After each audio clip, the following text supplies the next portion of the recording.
رب العالمين اللهم صل وسلم على سيدنا محمد صاحب البشرى صلاة تبشرنا بها وأهلنا وأولادنا وجميع مشايخنا ومعلمنا وطلبتنا وضرباتنا من يومنا هذا إلى يوم الآخرة. سبحانك لا علم لنا إلا ما علمتنا إنك أنت العليم الحكيم. رب اشرح لي صدري ويسر لي أمري واحلل عقدة من لساني يفقهوا قولي بجاه النبي والآل. أما بعد فقال المؤلف متعنا الله بطول حياته ونفعنا به في الدارين آمين. Ila anqal ats-tsalits, ya betul ya, as-sunan allati fi athna'i ghuslil yadaini, beberapa sunnah yang ada saat membasuh kedua tangan. Ketika membasuh tangan ada beberapa sunnah yang bisa dilakukan, diperhatikan.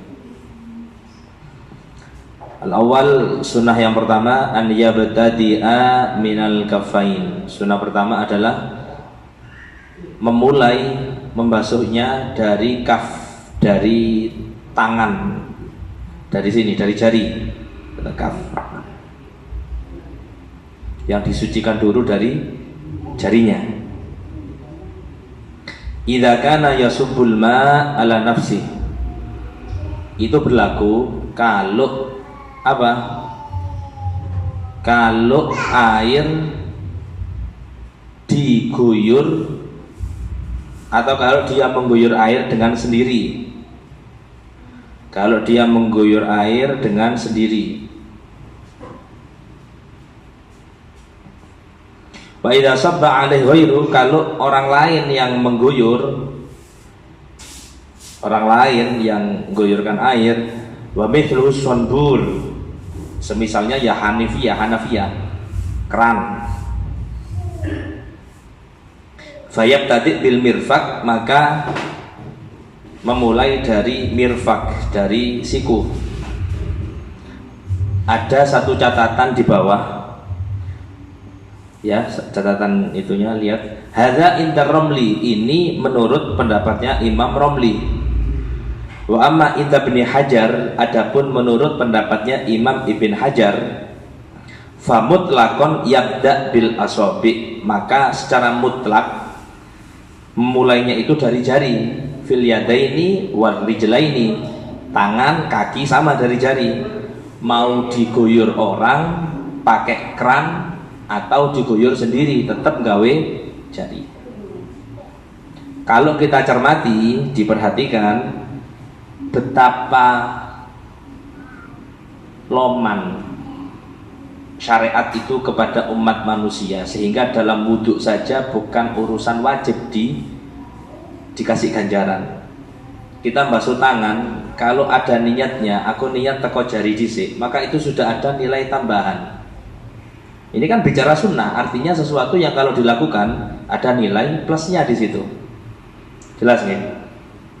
Jadi kalau disimpulkan tadi ada dua imam yang berbeda cara pandang, sama-sama dari kalangan ulama Imam Syafi'i. Satu Imam Romli, dua Imam Ibn Hajar. Kalau Imam Romli bilang ditafsil, dirinci, le awakmu gawe keran, ya berarti teko mirfak, teko apa namanya? Dari siku. Tapi kalau awakmu gayung dewe, pakai tanganmu sendiri, maka dari jari. Jelas ya.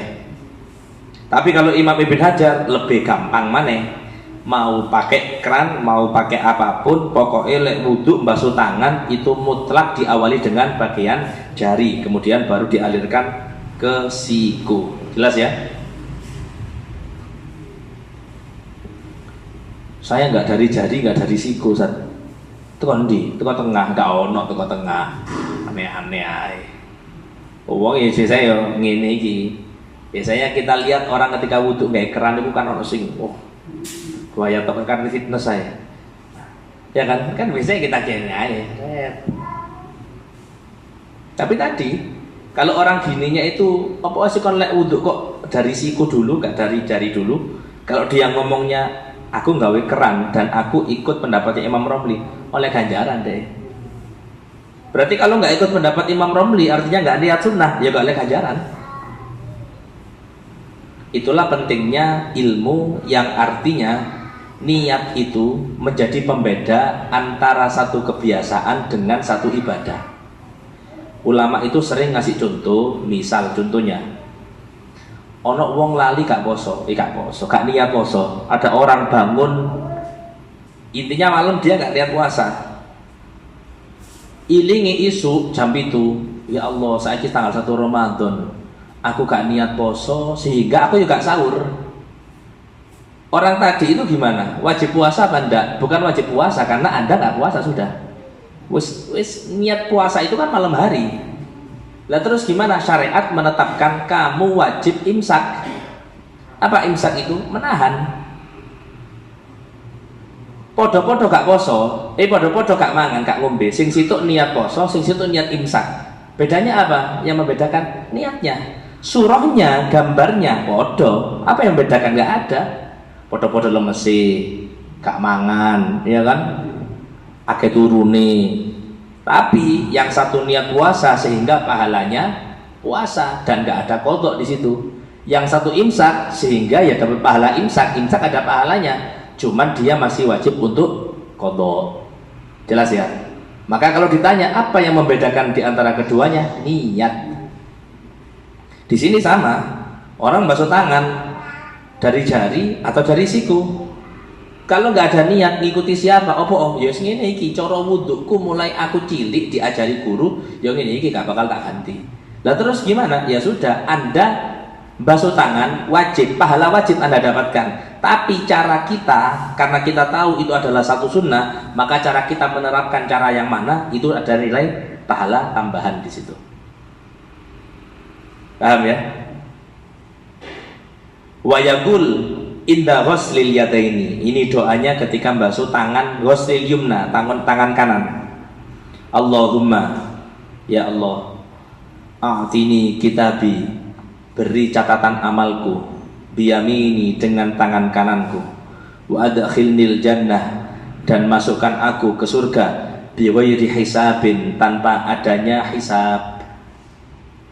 Wa yakun inda ghuslil yusra, dan ketika basuh tangan kiri, Allahumma inni, ya Allah, sungguh aku a'udzubika, berlindung kepadamu. Kita berlindung ya jelas kepada Allah Subhanahu wa taala. Berlindung dari apa? Antu'tiyani kitabi, kitabku, catatan amalku, aku terima dengan tangan kiriku ya Allah. Aku berlindung keadaan seperti ini. Au min wara'i dhahri, atau lebih parahnya lagi, aku terima catatan amalku bukan tangan kiri tapi min wara'i dhahri, dari belakang punggungku. Ya apa nrimoi? Ya nrimoi gawe punggung. Mungkuri. Jadi harusnya orang nerima itu pakai tangan kanan tapi dia pakai tangan kiri, atau dia pakai punggungnya. Dan itu adalah salah satu alamah tanda asyaqawah, celaka di akhirat. Wa kullun nas, semua orang tanpa pandang bulu, semuanya pasti akan menerima kita. Pasti menerima kita, catatan amal tadi itu. Bahkan di Quran dikatakan mali hadzal kitab la yughadiru shaghiratan wala kabiratan illa ahsaha. Catatan apa iki? Kok iso lengkap komplit? La yughadir shaghira, gak ada catatan sekecil apapun dosa kecil ditulis sama Gusti Allah di kono. Wala kabira, apalagi yang besar, komplit lengkap. Kalau di An-Nasai Ad-Diniyah, catatan di karya Habib Abdullah bin Alawi Haddad, itu la yatahassarul insan, kalau tidak salah.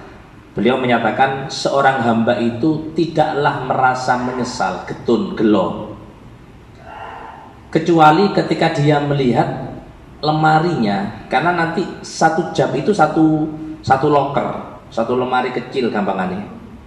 Dan setiap lemari itu ketika dibuka, ada ini nggak tahu kita, kalau bahasa kitabnya memang khozain, lemari. Entah itu nanti memang bahasa kinaya, artinya itu analogi atau ilustrasi untuk memudahkan kita, atau memang waki seperti itu nanti catatannya. Nah, pada intinya lemari itu ketika dibuka, ketika kita melihat catatan amal baik, maka yang dibuka itu cahaya, muruk gampangannya. Oh, lego gini, alhamdulillah, dibuka mana? Alhamdulillah. Dibuka mana? Alhamdulillah. Terus kita alhamdulillah. Karena kenapa? Berarti setiap jamnya, setiap saatnya catatan amal solih. Tapi ketika di situ kita buka kosong, ya gak gelap, ya gak cahaya. Artinya kosong. Apa katanya Habib Abdullah bin Alwi Haddad? La yatahasanul insan. Orang itu gak bakal getun kecuali dia melihat lemarinya kosong. Delok kosong getun, bayangkan. Sekarang kan kita modelnya kan dihadapkan gini, ya aku mendingan turu lah. Apa kok mendingan turu? Aku lek melek delok haram, rasa-rasan. Jadi aku mendingan turu. Kalau tidur berarti kita nggak bermaksiat, ya kan? Tangan gak main HP, meripat gak lihat yang kotor, telinga gak denger, lisan gak berucap, sehingga aman kalau tidur, gak maksiat kita. Itu non sewu secara level adalah level yang kalau kita punya anak, lek awak dhewe duwe anak, kita tanya kepada anak tadi itu. Nah, ya apa ujian iki? Targetmu apa? Target ujian kenaikan kelasmu saiki apa? Kon lah saiki kelas 1, katanya enggak kelas 2. Targetmu apa ujian?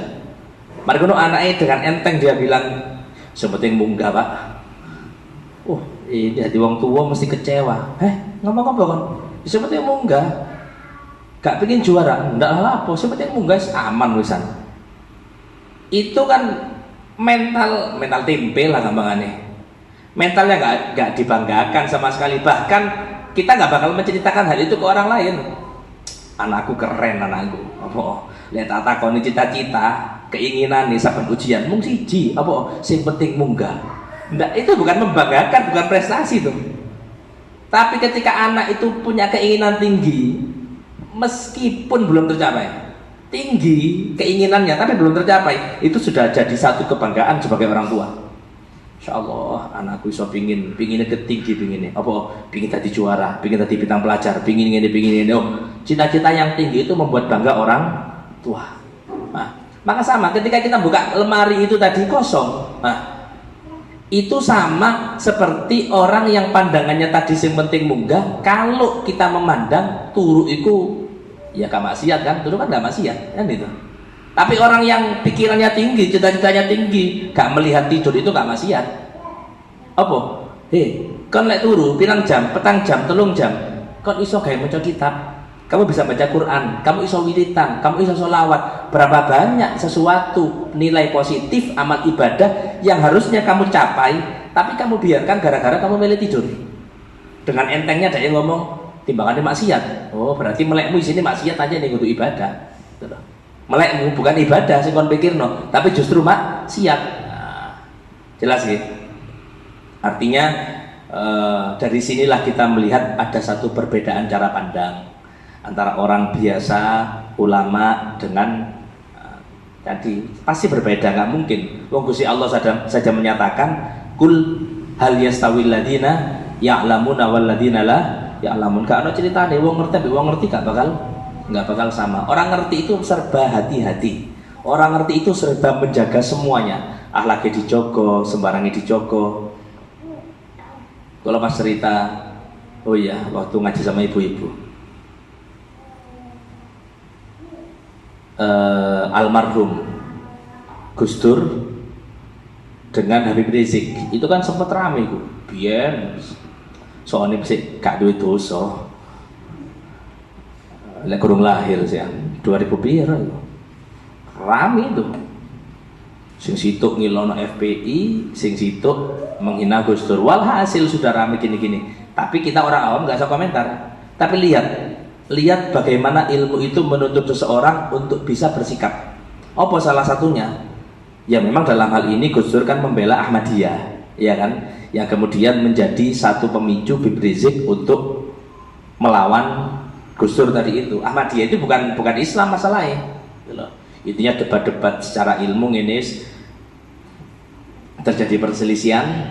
Nah, tapi ketika Gus Dur wafat, meninggal dunia,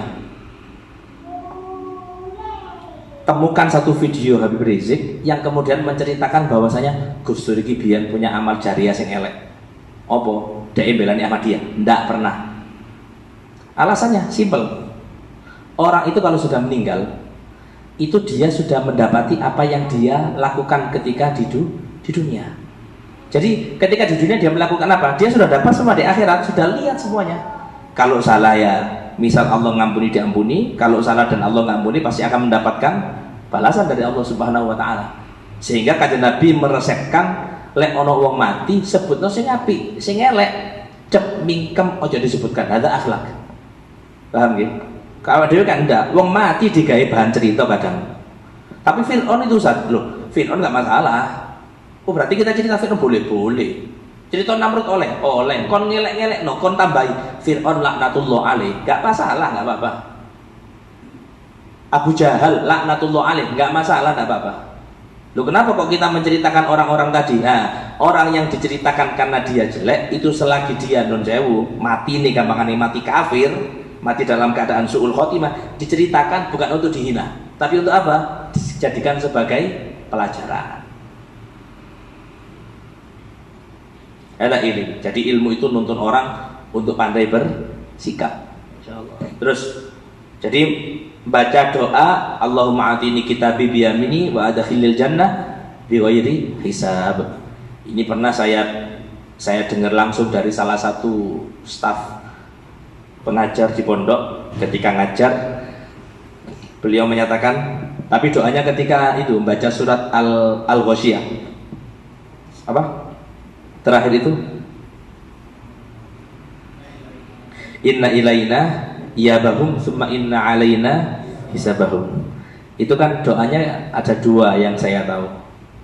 Ada yang diajarkan Allahumma adkhilnal jannah bighairi hisab, ada yang bilang Allahumma hasibni hisabai yasira. Kalau artinya ya Allah, yang pertama aku ingin masuk surga tanpa hisab, masukkan aku ke surga tanpa hisab. Kalau yang kedua, ya Allah, nanti ketika di akhirat aku hisab tapi hisab yang ringan, hisab sing enteng-enteng ae. Nah, Ustaz kula niki bilang, kalau nek njaluk sing kedua, ojo sing pertama. Kamu jangan minta Allah madkhinal jannah bighairi hisab. Kenapa? Enggak pantas untuk makomnya kita, enggak pantas untuk kelakuannya awak dhewe gampangane. Kita itu maksiat iki akeh. Mari kono kon dengan gayanya njaluk nang Gusti Allah, ya Allah, jenengan aku mlebu surga kok saya hisab ya Allah ya. Itu enggak apa-apa kalau yang ngomong ulama, kalau yang ngomong orang solih enggak masalah gitu loh. Tapi yang satu lagi, Ustaz kula yang ketika ngajar beliau mengamalkan atau mengajarkan Allah madkhilil jannah bighairi hisab, beliau mengatakan Allah itu sakho, Allah Rahman, Allah Karim, Jawad, zat yang maha loman, maha baik, dan Allah senang kalau diminta. Lek kon njaluk nanggung nang Gusti Allah. Allah iku loman. Misal kita minta sama Allah kita pengin mobil. Jangan gak duwe mobil. Ono lah, gampangane di Indonesia ono 3 versi mobil tok wis. Avanza, Innova, Alphard. Jenengan milih ndi? Nang Gusti Allah njaluke. Alphard mesti. Gak mungkin ya Allah, yang penting Avanza gak apa-apa. Masih yo bekas-bekas kecelakaan, bekas yang penting duwe mobil. Ndak ada kayak gitu. Kenapa? Kita minta kepada zat yang memang gak ono batas sih kekayaannya. Sampai di Injil, kalau gak di Taurat, Injil atau Taurat apa? Oh iya. Kalau gak di Injil atau di Taurat, itu kalau survei Syenawi Al-Bantani itu menyatakan ngutip, ya ibadi, kata Gusti Allah yang bilang, wahai hambaku, kon jaluk, kon gak usah wedi bahasanya, kalau supaya bahasanya, kamu minta apapun sama aku, dan jangan takut aku gak mampu memberi. Kenapa? Karena aku duwe simpanan ibarat lemariku gak pernah kosong. Artinya apa? Kita disuruh minta sama Allah bukan sing receh-receh, kudu sing nanggung-nanggung. Misal anak jenengan donga, ya Allah, aku pengen duwe bojo sing apa? Ayune gak usah nemen-nemen, ayune biasa ya gak usah nemen-nemen solihah, pokoknya sholat 5 waktu cukup wis. Oh, ndak ada kayak gitu. Itu jalur nang sapa? Lek itu jalur nang wong tuwa, nang orang, artinya minta kepada orang, ya kita nggak bisa milih. Tapi kalau kita minta ke Allah, Allah yang menentukan. Milih ya ke Gusti Allah sudah. Ojo nanggung-nanggung gitu loh. Kalau versinya Abu Ya Hasan, beliau mengajarkan kepada kita diperintah untuk doa. Sama Allah kan kita diperintah untuk doa, ya kan? Nah, ketika kita doa, ada satu hal yang harus diingat. Jangan menyesuaikan dengan kemampuan kita yang terbatas itu. Ajib. Menungso kemampuannya terbatas. Jangan mampu umroh tiap bulan, misal dikasih kekayaan, ya mungkin mampu, tapi kita terbatas dengan apa? Keluarga, kegiatan dan lain sebagainya. Atau mungkin dia nganggur, artinya dia isoai umroh, cuma dia kan duit, dia terbatas, gak punya daya dia. Tapi lihatlah kemampuan Allah yang memang kemampuan Allah itu gak ada batasnya. Sehingga ketika kita menyadari Allah kemampuannya tanpa batas, unlimited, gampangannya al-wa'i, al-akil, yang cerdas masih minta sama Allah permintaan yang tinggi. Ya Allah, aku besok di swarga lebokno surga sing paling ngisor ae gak apa-apa wis. Pokok selamat. Apa iki cita-cita apa iki? Ya aku kan akeh dosane. Loh, Anda ngaku banyak dosa lantas. Anda kita gampangane. Kita ini ngaku akeh dosane, sangat layak kita. Cuma untuk urusan permintaan beda dengan urusan tadi. Itu ajarannya ulama. Kulo pikir, wah iki cocok iki aja nih. Enak, kulo paling pas donga sing njaluk sak karepe dhewe niki wau. Njaluk sing tinggi, njaluk sing gak nanggung, njaluk. Sehingga ketika inna ilaina iyabahum tsumma inna alaina hisabahum, yang tak ucapkan Allahumma adkhilnil jannah, Allahumma adkhilnal jannah bi ghairi hisab. Gak izin tak njaluk nang Gusti Allah. Bukan masalah ndak izin, karena aku tahu Allah adalah zat yang maha pemberi. Selesai sudah. Jelas gitu. Tapi saya minta Allah mahasibni sabaya sirah, nggak apa-apa Ustaz. Oh nggak apa-apa.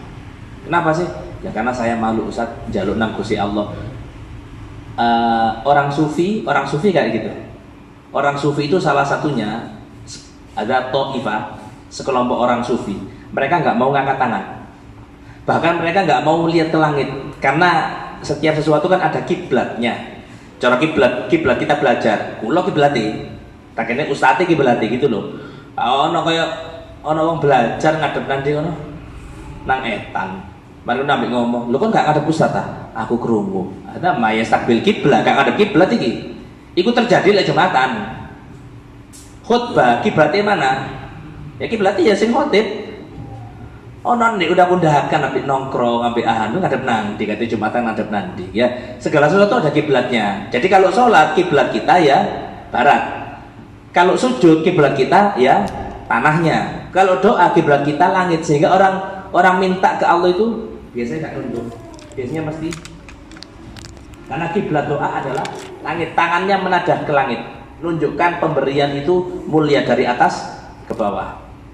Nah, sebagian ulama sufi nggak mau berdoa. Jadi lek ndonga kuwi wis gak gelem ngangkat, gak gelem ndelok langit, nek ndonga ngene tok. Alasannya kenapa? Yastahi, mereka malu. Aku izin ndelok nang langit. Apa oh? Tadi minta nang Gusti Allah izin. Lah gini kan ya rata-rata kado izin lah emang. Ya kan? Jadi kita minta ke langit, minta nang Gusti Allah nang arah langit, izin aku apa. Kemudian bahkan di antara mereka ada yang nggak mau doa. Bayang loh. Orang sufi itu ada yang nggak mau doa. Loh berarti mereka melawan Quran? Bukan. Tadi yang kulo bilang dengan tadi, cara pandang kita itu beda-beda pasti. Orang itu punya cara pandang dalam urusan doa. Dia melihat, ya Allah, aku ini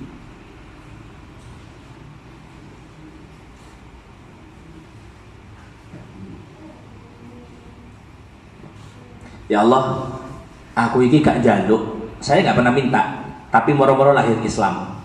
Saya gak pernah minta, tapi moro-moro dikai rezeki sehat, dikai rezeki keluarga, dikai rezeki anak bojo. Saya gak pernah minta, padahal gampangan nih kayak gitu. Nah, orang sufi melihat, aku gurung bersyukur kepada Allah.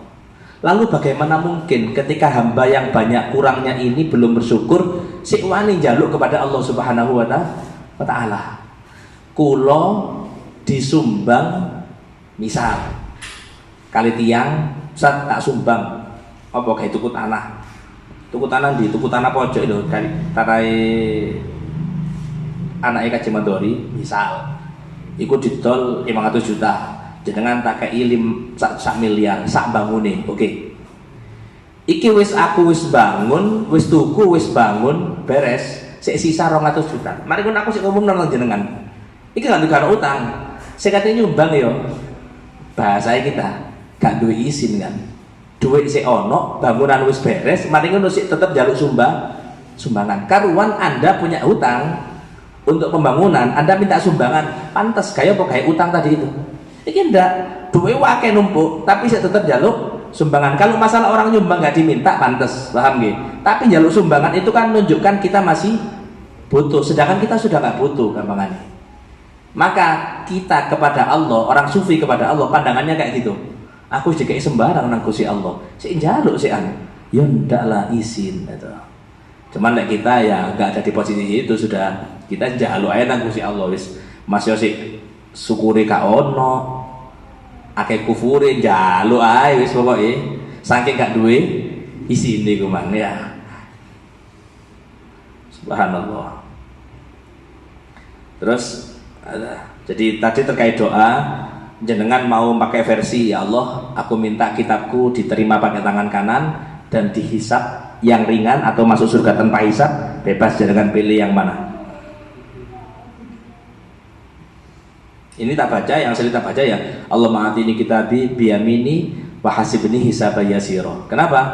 Karena saya dapat riwayat pertama kali belajar itu riwayat tadi, Allah ma'atini kitabi biyamini wa hasibni hisaba yasira. Tapi ketika belajar pertama kali untuk baca surat Al-Ghasyiyah itu langsung dapat pemahaman Allahumma apa? Allahumma dakhilnal jannah bighairi hisab. Yang nomor dua, sunnah dalam wudu at-tayamun, mendahulukan yang kanan. Fayagsilul yumna tsummal yusra, yang kanan dulu kemudian yang kiri. Kalau bareng-bareng Ustaz, ya apa bareng-bareng ini? Ya kan ono apa jenenge? Kolam kan. Ya sama, takus sunnah, enggak dapat sunnah jenengan. Kalau yang kiri dulu sama, takus sunnah.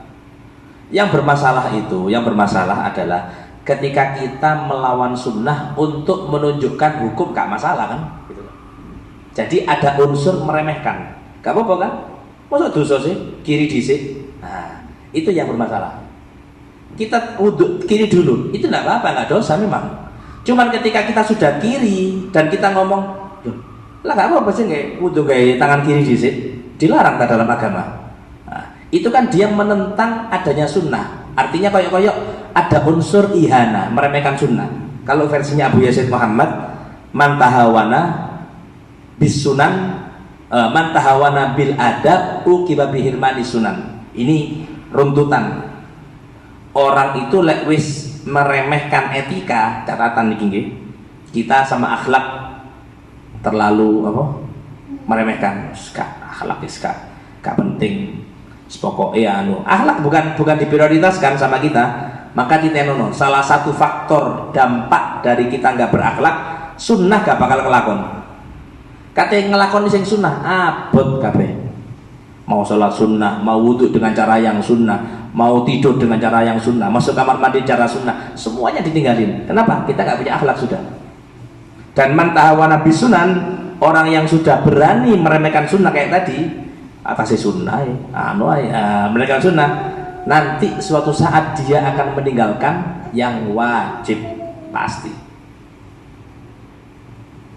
Jelas nggih?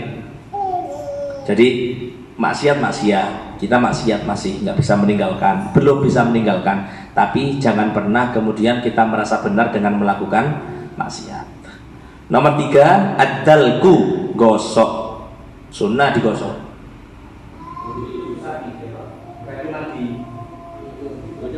Tapi diusapi, digosok-gosok. 4, at-takhlil lil asabi.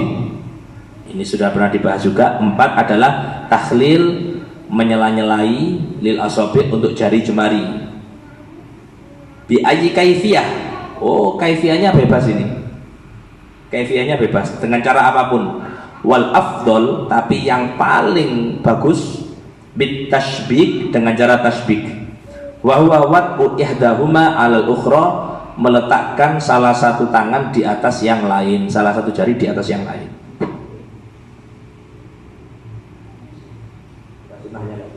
Kalau gini sunnah, cuman nggak dapat cara yang sunnah-sunnahnya kayak gini.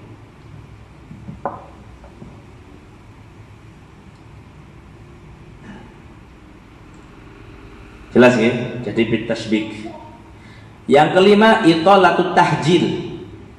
Itolah itu artinya memanjangkan, diartikan melebihkan. At-tahjil basuhan tangan, melebihkan untuk basuhan tangan. Sampai mana? Ila nisfil abud, sampai separuh lengan atas. Jadi lek wudu kalau sampai ini. Ini bukan. Sampai kelek bukan. Selesai. Wal akmal, tapi yang lebih sempurna, maksudnya gini. Itolah itu kan artinya melebihkan. Melebihkan itu sunnah. Lah, dikatakan melebihkan itu sampai mana batasnya?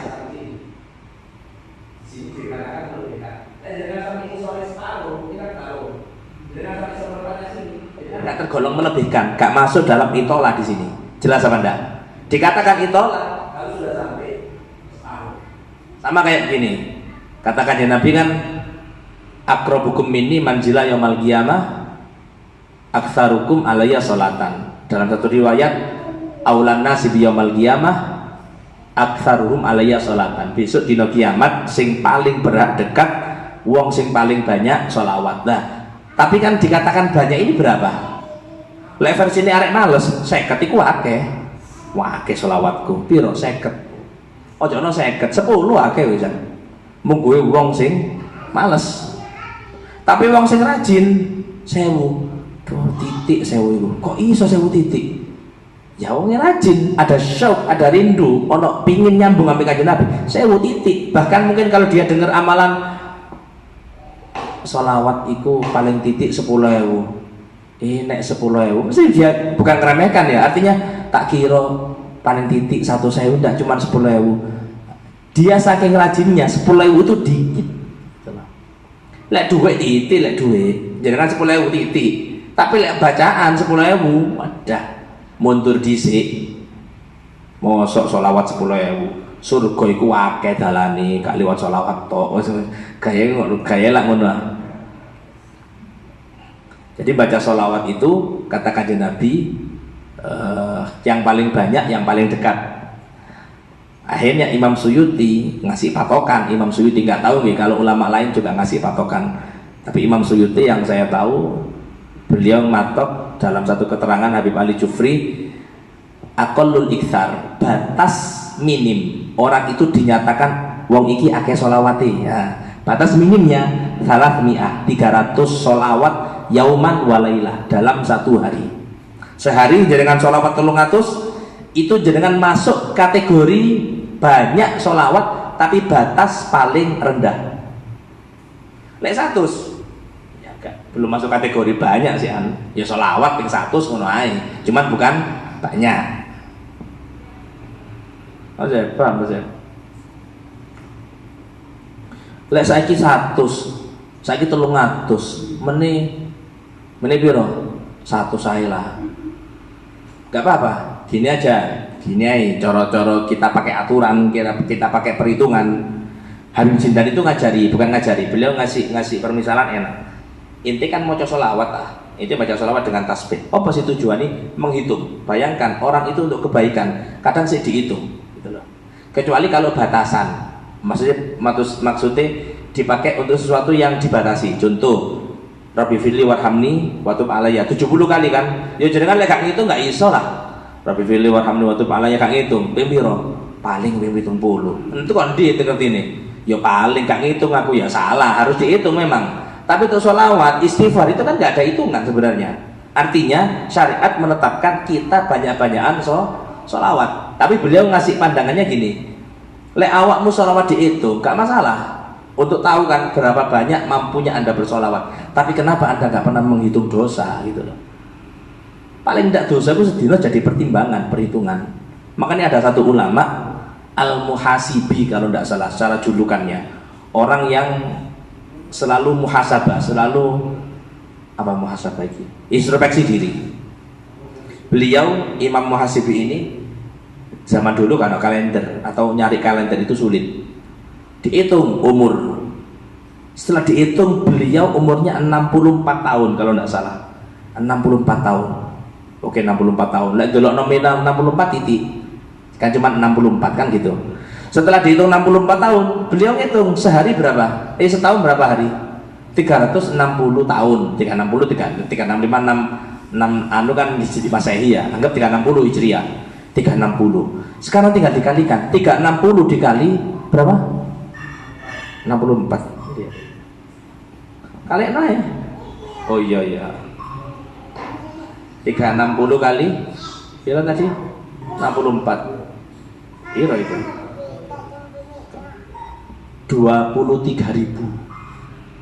Tapi kan dari bayi, ya kan? Cuman beliau gak pakai hitungan itu, beliau langsung delok, dihitung 360 kali 64 tahun. Setelah dihitung teriak beliau, ya Rob, pingsan. Tangi-tangi ditakoni, nopo aku sampai teriak, sampai pingsan? Aku ngitung amalku, ngitung dosaku. Aku saking umur sudah papat. Lek saben dina dosa siji, dosaku 23.000. Iku dosa siji. Lek diwalik saiki. Sedina ping 23.000 lah, utawa ilang ngono iki. Nah, sedina ping 20. Ini 23.000 kali aja 20 berapa? Itu kalau 20 dosa. Kalau 50 dosa, akhirnya beliau tambah stres. Stres ini artinya bingung sudah.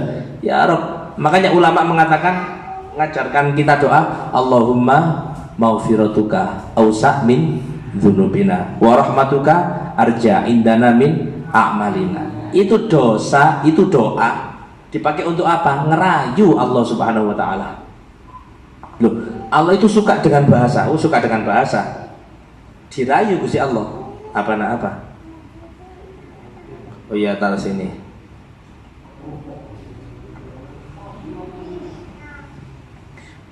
Ya, masukkan wis.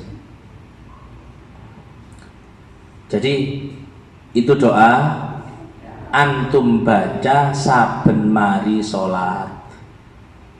Ulama itu, kiai habaib itu pasti baca doa itu ketika kumpul di majelis, di akhir mesti baca doa.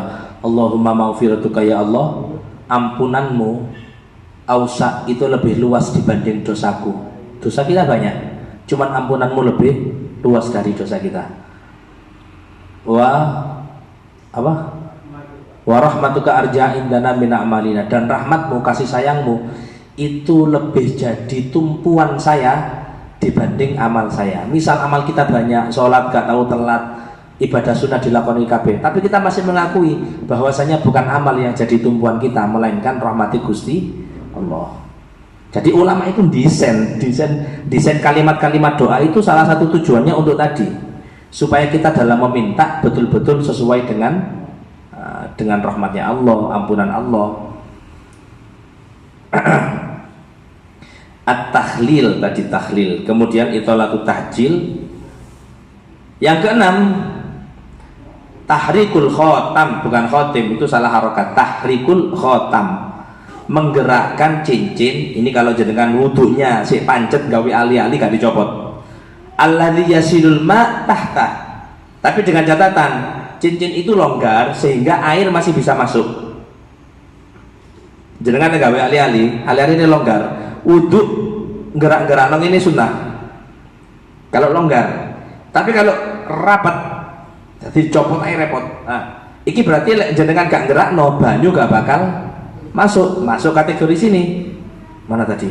Fa idza lam yasil, kalau airnya gak masuk, fayajib tahriku, maka menggerakkan cincin tadi hukumnya wajib, karena jenengan wudu dan sedang membasuh tangan. Jadi jari harus semuanya basah. Jelas ya? Yang nomor 7 al-muwalah. Muwalah itu nyambung baina ghusl wajhi, antara basuh wajah dan tangan. Jadi mandi basuh wajah, basuh tangan itu nyambung, gak dipisah. Basuh wajah jam 6, basuh tangan jam 6:04. Bolehnya boleh, cuman hukumnya gak dapat sunnah. Nomor 8 at-tathlits fima madho, semua ini dilakukan 3 kali. Gosok 3 kali, basuh dari sebelah kanan 3 kali, baca doa 3 kali, melakukan melebihkan basuhan di tangan 3 kali, semuanya serba 3 kali. Ada yang tanya terkait ini wudhu atau nggak paham?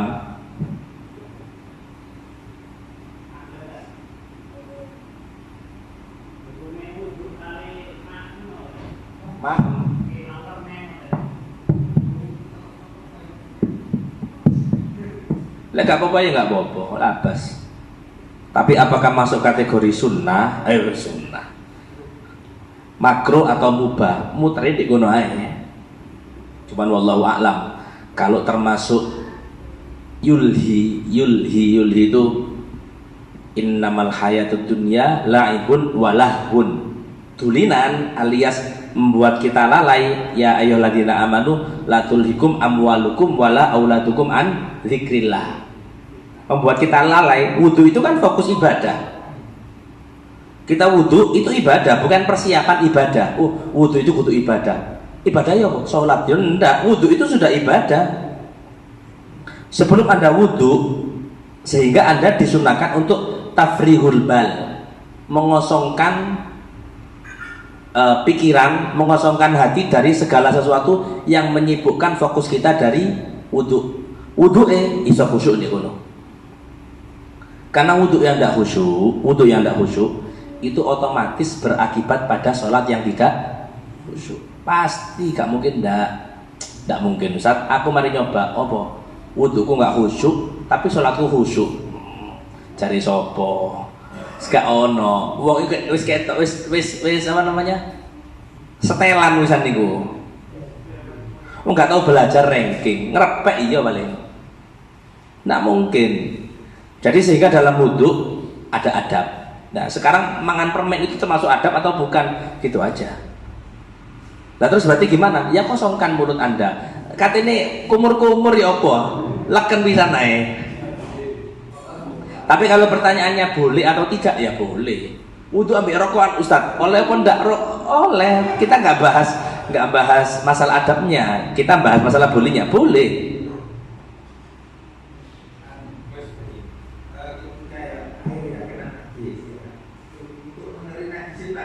Air kena najis.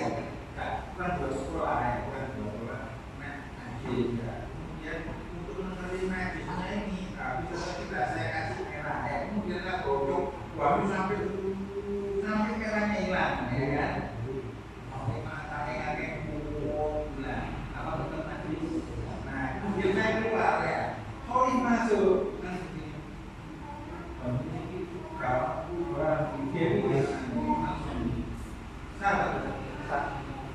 Untuk soalnya sah, karena saya sudah tahu ada. Saya keluar, akhirnya bisa suci. Nah, saya sakit.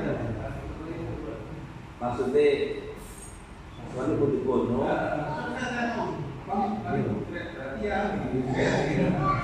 Berarti jadi berarti. Iya. Apa kalau saya dunia satu enggak? Al yakin enggak boleh. Yakin itu tidak bisa dikalahkan dengan keraguan. Nah sekarang yakinnya apa? Tadi ada najisnya, iya kan? Yakin kan ada najis tadi kan?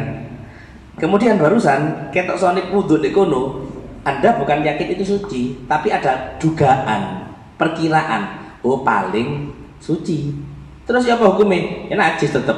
Kenapa? Karena Anda lebih meyakini bahwasanya hukumnya adalah najis, kecuali yakinnya hilang. Yakin tadi kalah dengan yakin yang baru. Sebab apa? Ada pernyataan dari sonip, tak kuras emang nang aku.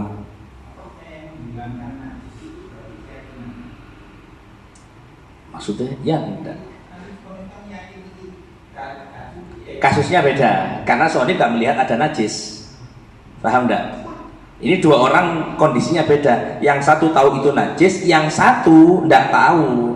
Sehingga masuk kaidahnya dari al-aslu fil asya' at-thaharah. Segala air, segala sesuatu, hukum aslinya itu suci. Sampai kita melihat dengan nyata ada sesuatu yang membuat sesuatu itu kemudian menjadi najis. Soalnya nggak tahu kenyataan.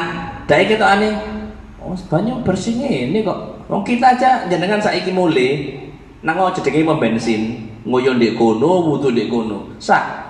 Padahal misal jam 5 mang ana wong ngoyo ngadeg nyiprat-nyiprat mlebu. Tapi kan kita nggak tahu kenyataannya.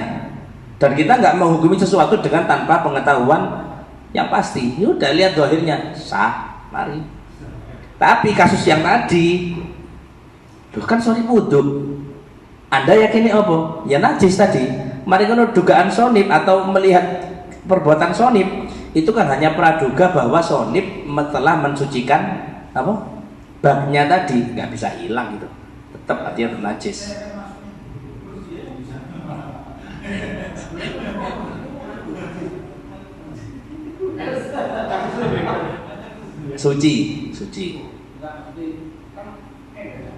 Suci, apa? Masih embere sak mene gak apa-apa.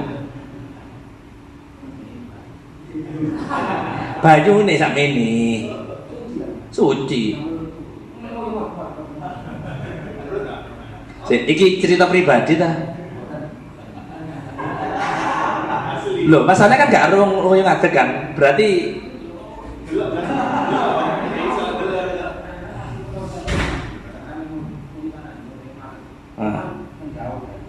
ya, gak masalah, suci tetap, gak masalah, aman. Tapi kalau kita pakai hukum warok itu hati-hati. Ya sudah, bukan kita menghukumi najis, banyune guaan, umban diisi mah aneh. Itu kita hukum waroknya kayak gitu. Tapi kalau kita hukum aslinya, gak masalah. Boleh. Apa?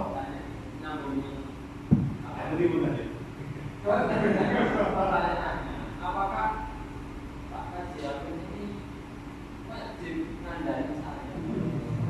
Ini mau kami mereka kerojokan kami Pak Aini, apakah wajib menceritakan? Kalau itu kamar mandi umum iki misal, dan kita ngoyone mlebu rono, bukan kita wajib memberitahu kepada orang yang apa jenenge wudu setelah kita. Banyune wajib dikuras nang kene. Lho kok iso ora aku wajib nguras banyu? Nguras bake. Bukan masalah Anda wajib nguras bake. Itu asli suci dul. Paham? Anda wajib menjaga kesuciannya. Kudu gak boleh aku mari bayar. Lek modele ngono ya enak ae lek modele ngono. Aku lak mari bayar mang di Padang ah. Terus ya apa? Ya mari ngono piring tak uncalno, tak delendi sembarang kalir. Ya ndak gitu. Bukan karena ada sudah bayar Anda punya kebebasan, ndak, ono aturan tetap. Paham ndak maksudnya?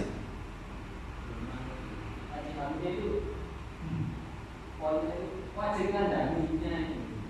Wajib Paham sih ya? Tapi lek nang kaji hamid misal iki apa contoh sing ya jenenge kaji hamid dhewe lah contohnya. Ini namanya kaji hamid jenenge najis ya. Wajib kaji hamid ngomong, jenenge najis iku ya gak oleh lajarno wis. Kan hukumnya gak boleh gak ngerti. Ndak boleh gitu. Dia nggak tahu tapi Anda tahu. Lek iku bangkai misal iki ono panganan. Iku lah ayam mati wingi ya.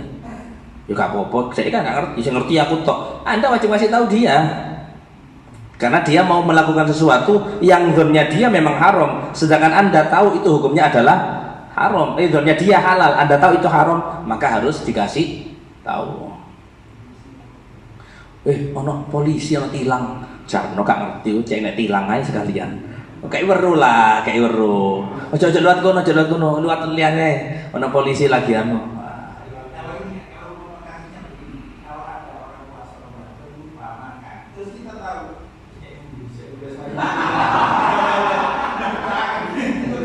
Itu kalau tidak salah, nggak semua hukum itu gampangan nih kalau kita versinya kita ya.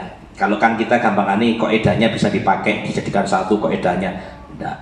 Atau dianalogikan podo kabeh, kasusnya podo. Oh berarti lek Ramadan kasusnya podo ngono bisa enggak. Ada yang mansus, ada yang tertulis nasnya apa jenenge mansus itu? Tertulis, redaksinya jelas. Artinya masalah itu masalah yang sama ulama sudah dijabarkan. Jadi nggak dikembalikan kepada koedah. Koedahnya tadi apa? Segala sesuatu adalah hukumnya suci. Kan koedahnya bilang gitu. Tapi dalam beberapa kasus itu sudah dijelaskan sama ulama. Nah, salah satunya dalam ini. Kalau kita lihat ada orang makan di siang hari bulan Ramadan, kalau zahirnya dia takwa zahirnya, kita sunnah mengingatkan.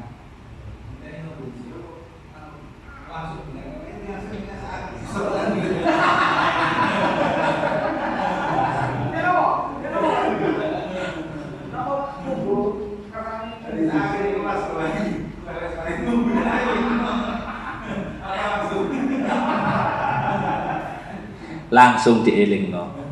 Tapi tadi kalau zahirnya takwa dijarno, gak dosa. Zahir takwa itu maksudnya iki arek ya gak tau melanggar, saben poso ya poso, gak tau nyelang, gak tau aneh-aneh lah. Ada pas Ramadan mangan, gak usah dielingno. Itu lali kan? Sudah, gak boleh diingatkan. Tapi kalau zahirnya maksiat, zahirnya dia memang sering gak poso, sering elingno deh. Poso lagi. Oh, kenapa? Karena tadi dia posisinya sedang lupa yang pertama, ya kan, sehingga kita harus nurut, sudah nggak usah diingatkan, nggak masalah itu loh. Jadi lihat kondisi orangnya. Jadi wis tapi subhanallah sampai saiki aku nggak tahu model kayak ngono, nyesel aku. Itu salah satu bentuk lupa sih tak inginkan itu. Oh iyalah enak ya kan? Lupa sing enak iku lupa pas poso iku mang. Kula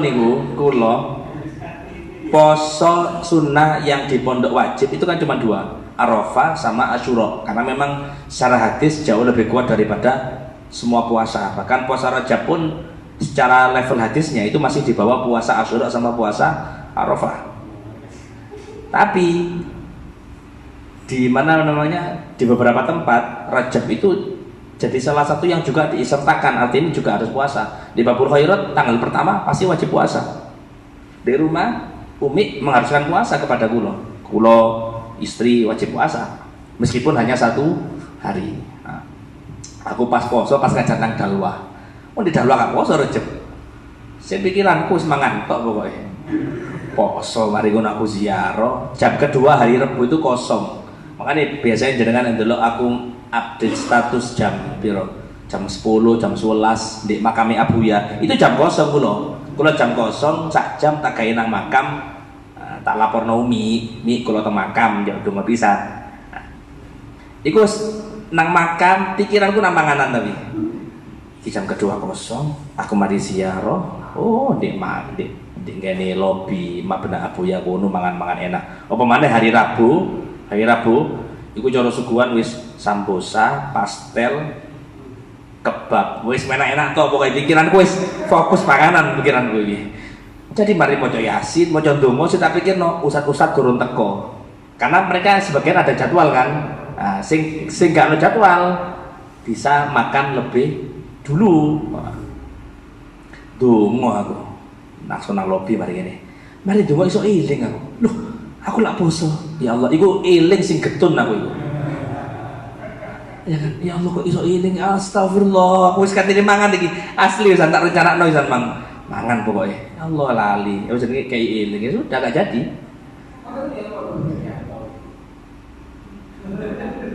Apa?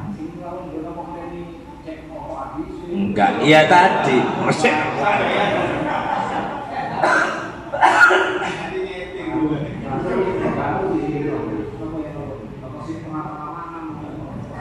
Lek rokokan. Misal iki jenengan gak soeb, jenengan lali rokokan, pas rokokan ngelingnoe kudu gawe ucapan. Dinyonyok rokok bahasa paham. Poso-poso mikir rokokan tadi bahasa dia.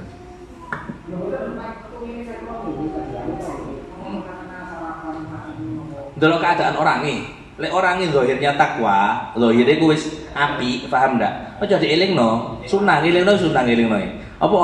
Ya kan dia pada dasarnya memang puasa, gak sembrono gitu loh. Sehingga dalam urusan dia lupa itu makzur, gak jadi masalah. Dan ulama memang membedakan lupa makan ketika puasa dan lupa makan ketika sholat. Lek lupa makan pas sholat batal sholatnya. Tengah-tengah sholat mari ngono ngeremus permen.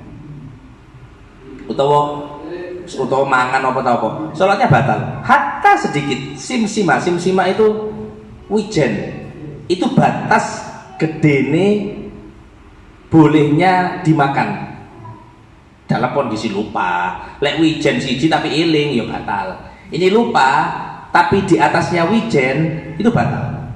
Loh kenapa kok dalam sholat batal? Karena sholat itu gerakannya khusus. Ono ruku, ono sujud, ono ngadeg, sehingga layu tasawwar. Ulama itu sulit untuk menyatakan kok iso lali kon iki lek pas sholat. Kon sholat model apa kok iso lali sholat ngono lho. Sholat mangan, gak mungkin gitu loh. Tapi ketika puasa kan nggak ada gerakannya, normal kan. Nah, orang lupa normal. Tapi kalau pura-pura lupa Ustaz, setelah wong lek takwa gak bakal berbuat sing aneh-aneh. Bismillahirrahmanirrahim. Wa qala alaihi salatu wassalam, dalam hadis, saking iki memang lagi bingung ae. Sore-sore maca kitab opo aku iki. Akhirnya nemu kitab syarahnya Ratibul Haddad, karyanya cucunya Cicit ya buyut ya. Iki bapak mbah buyut lah cicitnya Habib Abdullah bin Alwi Haddad. Itu ada banyak fasal, ada banyak bab memang. Tapi di sini beliau ada satu ngutip beberapa hadis. Qala Sayyidina Shahibur Ratib fi kitabi, dalam salah satu karyanya Habib Abdullah bin Alwi Haddad itu menyatakan, wa'lamu ma'asyiral ikhwani, ketahuilah dan semoga Allah menjadikan kita semua termasuk golongan yang banyak mengingat Allah dan tidak dilalaikan dengan urusan harta duniawi dan anak keturunan atau keluarga. Karena keluarga itu jadi fitnah. Jangan dibilang keluarga itu rahmat.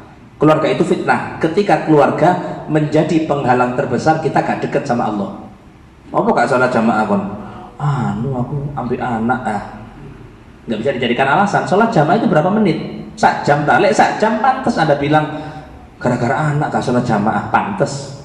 Tapi ketika kita mengatakan, aku ngurus anak, aku dikongkon bojo, aku mari gak sholat jamaah, berarti istri kita, anak kita saat itu justru menjadi fitnah yang menjadi penghalang kita dekat dengan Allah Subhanahu wa ta'ala. Makanya di Quran sudah dibilang keluarga itu ya rahmat, kebaikan. Tapi kalau membuat kita lalai bukan jadi rahmat tapi jadi fitnah. La tulhikum amwalukum wala auladukum an dzikrillah. Ojo sampai harta kita, keluarga kita jadi penghalang kita untuk ingat kepada Allah Subhanahu wa ta'ala. Bahkan Allah muji di Quran, rijalun shadaqu ma'ahadullah, atau rijalun la tulhihim tijaratun wala bai'un an dzikrillah. Allah itu di muka bumi punya orang-orang top, orang-orang hebat.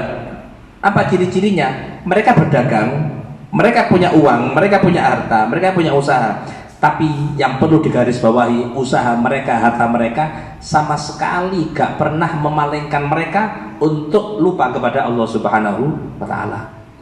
Jadi mereka wis urusan dagang, tapi lek urusan sholat ojo diganggu, urusan ngaji ojo diganggu, urusan aku zikir, istighfar, sholawat ojo diganggu. Ini yang sulit untuk kita. Apalagi kita ada di era yang model kayak gini. Kan kalau kadang mikir satu hadis dari Nabi, min asyrati sa'ah, termasuk tanda hari kiamat, an yafidul mal, harta itu melimpah ruah di akhir zaman. Ya contohnya kapan? Contohnya sekarang. Delokan konten di YouTube, delokan konten di FB dan lain sebagainya. Terlepas dari mereka punya uang banyak, tapi segitu mudahnya bagi mereka yang tahu caranya untuk mengakses atau membuat konten, mereka akhirnya dapat uang. Dijadikanlah konten itu motivasi kepada penonton untuk mengumpulkan harta. Tidak masalah, sekali lagi gak apa-apa Anda motivasi, ayo kita kaya bareng, gak apa-apa. Tapi motivasilah orang juga supaya mereka gak lupa bahwa tadi ada kaya tapi ada hak orang lain di situ. Soalnya kita lihat anak muda zaman sekarang, sing SD atau mungkin sing SMP, sing SMA, itu wis ono di pikirannya sudah ada figur-figur yang dia jadikan panutan. Iki loh si enom tapi duwe iki loh si enom tapi. Tapi ketika mereka dihadapkan dengan satu sosok figur, sholati api, ngajine enak, nang wong tua gati, itu nggak termotivasi. Dan ketika umat Islam sudah ada di titik semacam itu, berarti saat temennya kita sudah kalah. Tapi kan mereka sholat, ya sholat, cuman hatinya bukan di situ. Paham gak?